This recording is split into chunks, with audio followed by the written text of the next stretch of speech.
Welcome back to রোমার roots. আজকে 30 April 2025 আর আপনারা তো জানেনই আমরা আছি উটিতে।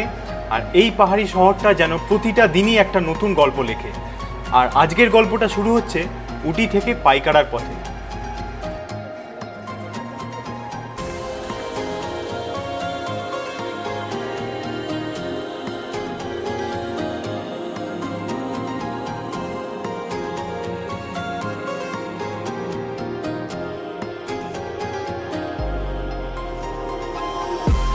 তো আজকের আমাদের প্ল্যানটা ছিল একদম রোমাঞ্চে ঠাসা, কারণ সকাল থেকে আমাদের অনেকগুলো স্পটস আজকে কভার করা হবে। আর সবাই এখানে যারা অনেকবার উটি এসছেন তাদের মধ্যে উটির মধ্যে কিন্তু পাইকারাটাই হলো বেশি পিকচারের স্পট। তাই একটু আমরা সকালেই বেরিয়ে গেছিলাম। আর যাওয়ার পথে যে রাস্তাটা দেখলাম, এই ল্যান্ডস্কেপটা সত্যি অনবদ্য। আমরা এর আগেও অনেক হিল স্টেশনে গেছি, কিন্তু কোনো হিল স্টেশন এতটা খোলামেলা এবং রাস্তাঘাট যে একটা হিল স্টেশনকে কতটা সুন্দর বানাতে পারে সেটা বোঝার জন্য আপনাদেরকে একবার উটি আসতেই হবে। রাস্তাঘাট কিন্তু এখানকার সৌন্দর্যে একটা নতুন চার্ম অ্যাড করেছে, তো যার জন্যে এই ট্রাভেলটা আপনাদের খুবই ভালো লাগবে। প্রত্যেকটা জায়গা একের সঙ্গে অপরের খুব ভালোভাবে কানেকশান আছে এই রাস্তা। জার্নিটা শুরু করলাম একবারে সিনেমার মতো একটা জায়গা দিয়ে, পাইন ফরেস্ট। দার্জিলিং হোক বা কালিম্পং, আমরা তো বরাবর পাইন ফরেস্ট দেখে এসেছি, কিন্তু উটির এই পাইন ফরেস্টটা একটু আলাদা। উঁচু নিচু ঢালের ওপর মাথা তুলে দাঁড়িয়ে আছে অসংখ্য পাইন গাছ, আর সেই গাছের মাঝখানে দিয়ে হালকা কুয়াশা আর আলো ছায়ার খেলা দেখা যায় যদি আপনারা এখানে শীতকালে আসেন। কিন্তু আমরা যেহেতু সামারে ছিলাম, একদম ঝকঝকে একটা দিন ছিল। এই সিনারিটার পাশেই ছিল একটা লেকটা অব্দি যাওয়ার জন্য আপনাদেরকে আগে এই পাইন ফরেস্টটা ধরে নেমে যেতে হবে নিচু ঢালে। আর সেই ঢালের কাছেই আছে একটা সুন্দর লেক, যেখানে কিন্তু সুন্দর একটা রিফ্লেকশন পড়ে এই পুরো পাইন ফরেস্টটার। একটা খুবই সুন্দর বলতে পারেন সেলফি পয়েন্ট এই জায়গাটা। আর এই জায়গাটা কিন্তু লোকাল মানুষের মধ্যেও খুবই ফেমাস। প্রচুর মানুষ এখানে লোকাল পিকনিক করতে আসেন, আর টুরিস্টরা তো আসেই। জায়গাটা অপরূপ সুন্দর। আর এটা আরও ভালো লাগবে যদি আপনি কোনো কুয়াশা ভরা দিনে আসেন, তাহলে কিন্তু এখানে ঘন্টার পর ঘন্টা কীভাবে কেটে যাবে আপনি হয়তো বুঝতেই। পাইন ফরেস্টের সারাউন্ডিংটা দেখে সত্যি ছেড়ে আসতে ইচ্ছে করবে না আপনার। কিন্তু আমাদের তো সেদিনকে এছাড়াও পাইকারাতে অনেকগুলো স্পটে যাওয়ার ছিল, তাই আমরা তখন চললাম আবারও পাইকারার পথে। আর রাস্তাটা কিন্তু যত আমরা পাইন ফরেস্টের থেকে এগোচ্ছিলাম, এর পরের যে জায়গাটায় যাব সেই জায়গাটা এখানে 9th মাইল শুটিং পয়েন্ট বা ওয়েনলক ডাউনস বলে বিখ্যাত। এখানে বহু সাউথ ইন্ডিয়ান এবং বলিউড সিনেমার শুটিং হয়েছে। আপনারা অনেক গানগুলোও এখনও ইউটিউবে গিয়ে দেখলে বুঝতে পারবেন যে তার সাইডগুলো কিন্তু সবকটাই প্রায় এই ওয়েনলক ডাউনসে। তো জায়গাটা খুবই সুন্দর। একটা মিনিমাল এন্ট্রি ফিজ আছে, যে এন্ট্রি ফিজটা দিয়ে আপনারা এই জায়গাটা দেখে নিতে পারবেন। আর ভেতরটা কিন্তু মানে একটু আপনাকে ঢাল বেয়ে উঠতে হবে, কিন্তু জায়গাটা কিন্তু আমি শুনেছি খুবই সুন্দর। আর যেটা সেদিনকে আমি সেখানে গিয়ে বুঝেও ছিলাম। তো একটা সুন্দর এন্ট্রি গেট দিয়ে পাস করে আপনি চলে যাবেন ওয়েনলক ডাউনসের পথে। আর ওয়েনলক ডাউনসে যাওয়ার পথে আপনাকে এই টিকিটটা ওদেরকে শো করে নিতে হবে, ভেতরে একটা ভেরিফিকেশন হয়, তারপরেই আপনি চলে যাবেন আপনার এই ওপেন মেডোজে।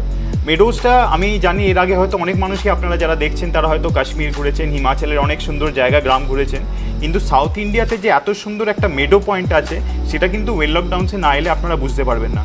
আর সব থেকে ভালো লাগবে সেটা হলো এখানকার ক্লিনলিনেসটা। একটু ঢাল বেয়ে উঠতে প্রথম দিকে যদি এখানে একটু টেম্পারেচার বেশি থাকে আপনাদের অসুবিধে হবে, যেটা সেদিনকে ছিল।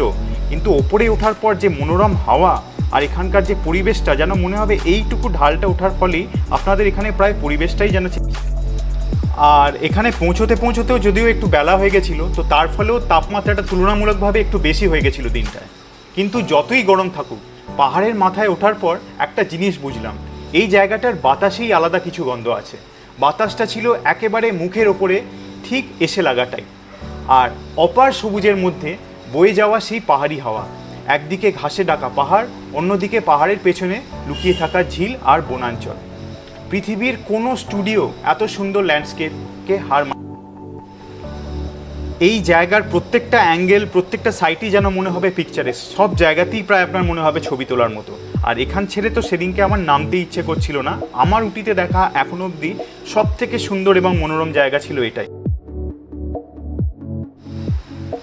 ওয়েনলক ডাউনসে বেশ কিছুটা সময় কাটিয়ে নেওয়ার পর আবার চড়ে বসলাম গাড়িতে, কারণ আমাদের নেক্সট আরও দুটো সেদিনকে স্পট ছিল যেটা আমাদের দেখতে হতো পাইকারাতে। তো তার মধ্যে প্রথম যে স্পটটা সেটা হবে পাইকারা ওয়াটারফলস। তো পাইকারা ওয়াটারফলসের অনেক সুন্দর ছবি এর আগে আমি ইউটিউবে দেখেছিলাম, নিজের সামনে থেকে দেখার খুব ইচ্ছে ছিল। কারণ জেনারেলি আমার ওয়াটারফলসের প্রতি অতটা ঝোঁক নেই, আমি যেখানেই কোনো হিল স্টেশনে যাই ওয়াটারফলসটাকে আমি অ্যাভয়েড করেই চলি, আমার মনে হয় একটু ওভার রেটেড। কিন্তু পাইকারা সৌন্দর্যটা আমার একটু আলাদাই লেগেছিল। তো তো যার ফলে আমি পাইকারা ওয়াটারফলসটা এবারে দেখবই ঠিক করেছিলাম। তো পার্কিংয়ে গাড়ি রেখে আপনাকে কিছুটা পথ হেঁটে আসতে হবে, মোটামুটি আপনারা ধরতে পারেন 400 মিটার মতো পথ আপনাকে হেঁটে যেতে হবে পাইকারা ওয়াটারফলসের মেন এন্ট্রি গেট অবধি। আর সেই রাস্তাটাও কিন্তু যদি আপনি একটা সুন্দর দিনে আসেন যেখানে টেম্পারেচারটা একটু কম থাকবে, তখন কিন্তু আপনার আসতে ভালোই লাগবে। তো দেখতে দেখতেই আমরা চলে এসেছি মেন এন্ট্রি পয়েন্টে। এখানে একটা 20 টাকার এন্ট্রি ফিস দিয়ে আপনাদেরকে এন্ট্রি করতে হবে, আর তারপর 3টে লেভেলে আপনারা দেখতে পারবেন এই ঝর্ণার ইতিহাসটাও কিন্তু বেশ ইন্টারেস্টিং। পাইকারা নদী হলো তামিলনাড়ুর একটি গুরুত্বপূর্ণ নদী, যা নীলগিরির পাহাড়ের বুকে জন্ম নিয়ে নিচের দিকে নেমে আসে অনেকখানি পথ পেরিয়ে। ঝর্ণাটা পড়েছে একাধিক স্তরে, এর ফলে এটা একটা টেরেস কাট হিসেবে, একদিকে পাথর আর সবুজ জঙ্গল, অন্যদিকে জলের শব্দ, একেবারে ট্রান্সে পাঠানোর মতো শান্তি। এখানকার পরিবেশ এতটাই স্নিগ্ধ যে আপনি ঘন্টার পর ঘন্টা বসে। তো ওয়াটারফলসটা তো খুবই ভালো লাগলো। তো এরপরের আমাদের স্পটটা ছিল পাইকারা বোট হাউস। এর আগের দিনও আপনাদের দেখিয়েছিলাম যে আমরা যখন উটি লেকে গেছিলাম সেখানে কিন্তু আমরা বোট রাইডিং করিনি, কারণ জায়গাটা এতটা কোলাহলে ভরা ছিল যে আমার মনে হয়নি যে ওখানে বোটিং করাটা খুব একটা ঠিক ডিসিশন হতো। কিন্তু এই পাইকারা বোট হাউস কিন্তু অপূর্ব সুন্দর একটা লোকেশনের মধ্যে বিভিন্ন ধরনের বোটিং ফ্যাসিলিটি দেয়। আর সবথেকে বড় ব্যাপার হলো এখানকার যে এনভায়রনমেন্টটা, সেটা কিন্তু একদম বোটিংয়ের জন্য উপযুক্ত। তো তার জন্যেই আমরা দেখতে দেখতেই প্রায় পৌঁছে গেলাম পাইকারা লেকের কাছাকাছি, আর একটু এগিয়েই আপনাদের লেফট হ্যান্ড সাইডে পড়ে পাইকারা বোট হাউসটা। তাই দিনের শেষে আমরা পৌঁছে গেলাম পাইকারা বোট হাউসে।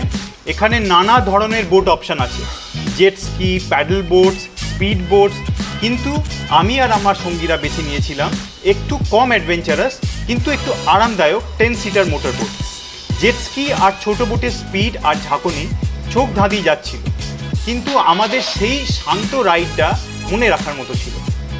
সামনের জলের ঢেউ, পাশে সবুজ পাহাড়, আর পেছনে সানসেটের সূর্যের আলোয় গাঢ় হয়ে ওঠা জলের রং, সব মিলিয়ে পাইকারার বুকে একদিন যেন বছরের সবচেয়ে সার্থক দিন হয়ে উঠল। পাইকারা আসার আগে শুনতাম অনেকেই বলতেন উটি মানেই সব, কিন্তু আমি বলবো পাইকারা যে কোনো দিন উটির থেকেও বেশি প্রকৃতির আশীর্বাদ পুষ্ট। তাই শেষে এই কথাই বলবো, পাইকারা কিন্তু একটা হিডেন বিউটি, এখানে আসাটা কিন্তু উটিতে এলে একদম মাস্ট।